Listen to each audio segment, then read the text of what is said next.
नमस्कार। बहराइच दंगे की कहानी बदल चुकी है। अब योगी के विधायक कह रहे हैं कि असल दंगाई तो हमारी पार्टी के नेता लोग हैं। आपको पता ही होगा कि बहराइच में सांप्रदायिक तनाव के बीच राम गोपाल मिश्रा की हत्या के बाद किस तरह से हिंसा और आगजनी हुई। ऐसा लगा कि यूपी की कानून व्यवस्था पर योगी आदित्यनाथ की पकड़ ही नहीं है। चेहरा बचाने के नाम पर लोगों के खिलाफ धड़ाधड़ एफआईआर हुई। मकान गिराने वाली बुलडोजर क्रांति की भी पर्चे छपने लग गए। लेकिन अब इस कहानी में एक नया मोड़ आ गया है। और मोड़ क्या है? पूरा यू टर्न है। बीजेपी विधायक सुरेश्वर सिंह ने अपने ही पार्टी के नेताओं को बहराइच का दंगाई बता दिया। इतना ही नहीं, उन्होंने यहां तक कह दिया कि पूरा प्रशासन नाकाम हो गया, क्योंकि मेरी पार्टी के दंगाई प्रशासन के हमले के सामने ही फसाद कर रहे थे। वो इस कदर खतरनाक हो गए थे कि मैं और मेरा बेटा बाल बाल बचे। जी हां, नहसी के विधायक सुरेश्वर सिंह, बल्कि भाजपा विधायक कहना चाहिए, अपनी ही पार्टी के नगर अध्यक्ष समेत 7 लोगों के खिलाफ नामजद एफआईआर कराने को पहुंच गए।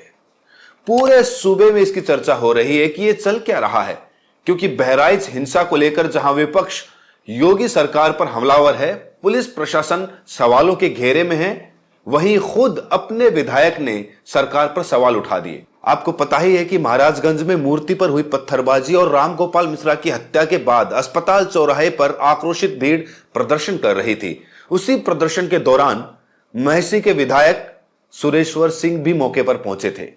पूरा प्रशासन वहीं पर मौजूद था।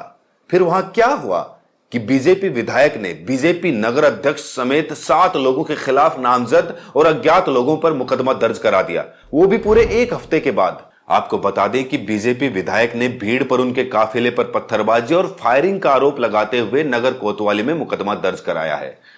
विधायक की लिखवाई हुई एफआईआर के मुताबिक 13 अक्टूबर को महाराजगंज में हुई हिंसा में मृतक राम गोपाल के शव को बहराइच मेडिकल कॉलेज के बाहर गेट पर रखकर भीड़ प्रदर्शन कर रही थी। वो अपने अंगरक्षकों और दूसरे सहयोगियों के साथ शव रखे लोगों के पास पहुंचे। उसके बाद बीजेपी विधायक डीएम से मिलने सीएमओ ऑफिस पहुंचे। वहां सीएमओ और सिटी मजिस्ट्रेट भी पहुंचे हुए थे।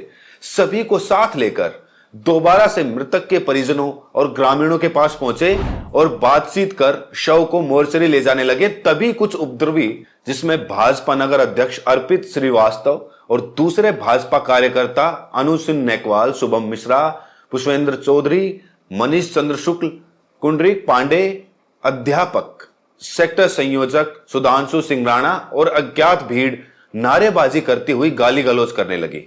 इतना ही नहीं, बीजेपी विधायक ने लिखवाया है कि भाजपा नेता के नेतृत्व में भीड़ ने उनके काफिले पर पत्थरबाजी शुरू कर दी, बंदूक लहराने लगे। एफआईआर के मुताबिक शव मोर्चरी में रखवाकर वो और डीएम जैसे ही आगे बढ़ते हैं और गाड़ी मुड़ती है, गुप्त लोगों द्वारा कार को रोकने और शेष बचे लोगों को जान से मारने की नीयत से पत्थर चलाने लगते हैं। सोचिए, डीएम के सामने। उसी दौरान भीड़ से फायरिंग भी होती है। इस दौरान कार का शीशा टूट गया। विधायक ने लिखा कि वो बड़ी मुश्किल से अपने बेटे अखंड प्रताप सिंह के साथ वहां से जान बचाकर भाग खड़े हुए। वो बड़ी मुश्किल से अपने बेटे के साथ वहां से निकल पाए। उन्होंने सीसीटीवी फुटेज से घटना स्पष्ट होने की बात भी कही। आपको बता दें कि भाजपा जिला अध्यक्ष ने अर्पित श्रीवास्तव के बीजेपी नगर अध्यक्ष होने की पुष्टि की है। मतलब इसमें कोई शक नहीं है कि भाजपा के विधायक ने अपनी ही पार्टी के नेताओं पर दंगाई और बलवाई होने का आरोप लगाया है।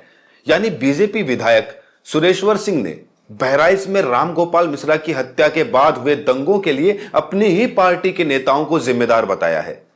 घटना का दावा सत्ताधारी पार्टी के विधायक ने किया था। इसीलिए विधायक की तहरीर पर बहराइच नगर कोतवाली ने भाजपा महानगर अध्यक्ष और दूसरे आरोपियों पर दंगा करने, घातक हथियार से हमला करने, हत्या की कोशिश करने, व्यक्तिगत सुरक्षा खतरे में डालने, मारपीट और दूसरी कई धाराओं में मुकदमा दर्ज किया है। आपको बता दें कि बीजेपी विधायक के एफआईआर लिखवाने से पहले ही समाजवादी पार्टी के अध्यक्ष अखिलेश यादव ने कह दिया था कि बहराइच की हिंसा पूर्व नियोजित साजिश का हिस्सा है। उन्होंने भाजपा पर बड़ा आरोप लगाते हुए कहा कि हिंसा जानबूझकर कराई गई है। करहल से तेज प्रताप यादव के नामांकन के लिए मैनपुरी पहुंचे अखिलेश यादव ने कहा कि चुनाव का वक्त आ गया है और बीजेपी के पास किसी सवाल का जवाब नहीं है, इसीलिए यह हिंसा करवाई गई है।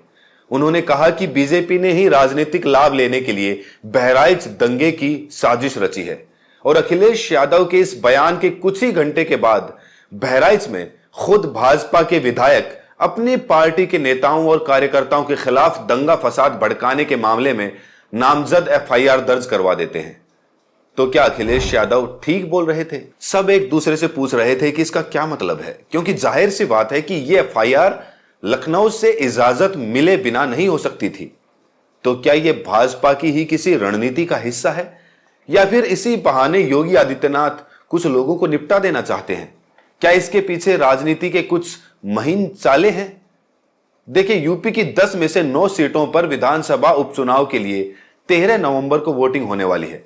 इसी के लिए तैयारियां शुरू हो चुकी हैं। समाजवादी पार्टी ने जहां तेज प्रताप यादव समेत 6 सीटों पर अपने उम्मीदवार घोषित कर दिए हैं, वहीं बीजेपी और बीएसपी ने अभी तक अपने पत्ते नहीं खोले हैं। अखिलेश यादव ने इसे लेकर हमला बोलते हुए कहा कि बीजेपी उपचुनाव में पीडीए का मुकाबला करने के लिए तैयार नहीं है। महंगाई और बेरोजगारी बढ़ रही है, इसीलिए वो लोगों को भड़काकर धार्मिक ध्रुवीकरण करना चाहती है। आपको बता दें कि बहराइच हिंसा मामले में अब तक 112 लोग गिरफ्तार हो चुके हैं। इनमें 4 नामजद आरोपी शामिल हैं। 1304 लोगों के खिलाफ अन्य थाना और नगर कोतवाली में मुकदमा भी दर्ज किया गया है। वहीं सरकार ने 23 दुकानों और मकानों को बुलडोजर कार्रवाई का नोटिस थमा दिया। प्रशासन ने सभी को जवाब देने के लिए 3 दिन का समय दिया है, लेकिन मामला हाई कोर्ट पहुंचा तो 3 दिन को अपर्याप्त मानते हुए अदालत ने जवाब देने का समय 15 दिन कर दिया। कोर्ट ने कहा कि हमारे पास यह विश्वास करने का कोई कारण नहीं है कि राज्य सरकार दोस्तीकरण के संबंध में शीर्ष अदालत के आदेश का पालन नहीं करेगी। अब अगली सुनवाई 23 अक्टूबर को। देखिए कि बीजेपी के ही नेताओं पर दंगे भड़काने का आरोप लगाने वाले सुरेश्वर सिंह के ट्विटर प्रोफाइल पर अभी भी लिखा हुआ है कि मोदी का परिवार, और प्रोफाइल फोटो में नारा लिखा है, सपने नहीं हकीकत बोलते हैं, तभी तो सब मोदी को चुनते हैं।